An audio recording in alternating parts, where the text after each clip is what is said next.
ఒక ప్రభుత్వం మీద కోపంతో మనం సమ్మె చేయడం లేదు. మన జీవితాలతో చెలగాటం ఆడుతాళ్ళు. ఆ చెలగాటం ఆడేటువంటి విధానానికి వ్యతిరేకంగా మనం సమ్మె చేయబోతున్నాం. ఏంటి ఆ జీవితానికి చెలగాటం?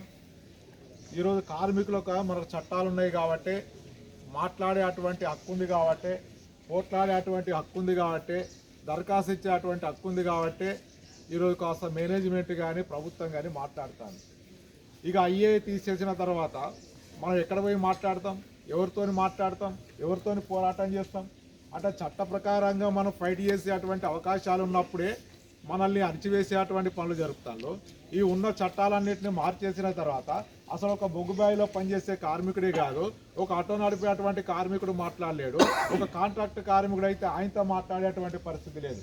అంటే రాబోయే కాలంలో మన సింగరేణులు తెలుసు, శేషగిరిరావు నాయకత్వంలో పెద్ద ఎత్తున పోరాటాలు జరిగినాయి కాంట్రాక్ట్ వ్యవస్థకు వ్యతిరేకంగా.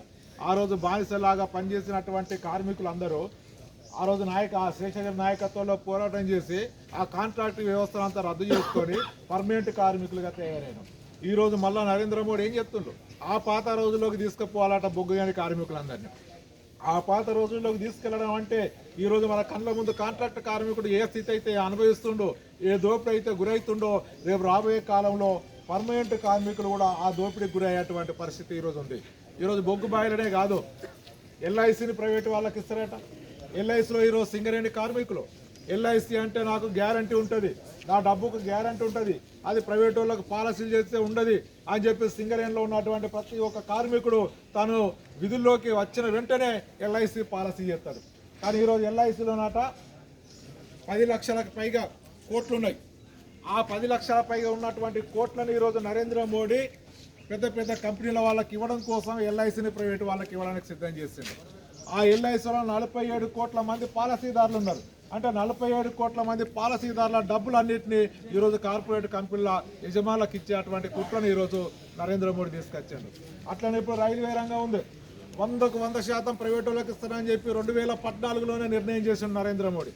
అంటే ప్రభుత్వ రంగ సంస్థలు అన్నింటినీ తీసుకుపోయాట ప్రైవేట్ వాళ్ళకి ఇస్తేనే దేశం అభివృద్ధి అవుతుందట. ఈరోజు ఎల్ఐసి ప్రభుత్వానికి, కేంద్ర ప్రభుత్వానికి, రాష్ట్ర ప్రభుత్వానికి సంవత్సరానికి 2000 కోట్ల రూపాయలు ఇస్తుంది. మరి అంత మంచి ఎల్ఐసిని తీసుకెళ్లి ప్రైవేట్ వానికి ఇస్తే ఏం జరుగుతుంది? ఇప్పుడు బిఎస్ఎన్ఎల్ చచ్చిపోయిన తర్వాత జియో వాడు ఏం చేస్తాడు? బిఎస్ఎన్ఎల్ బతుకున్నంతసేపు రిలయన్స్ వాడు టారిఫ్ ఇచ్చిండు, ఉచితం అన్నాడు. ఇప్పుడు బిఎస్ఎన్ఎల్ బొందబెట్టిన తర్వాత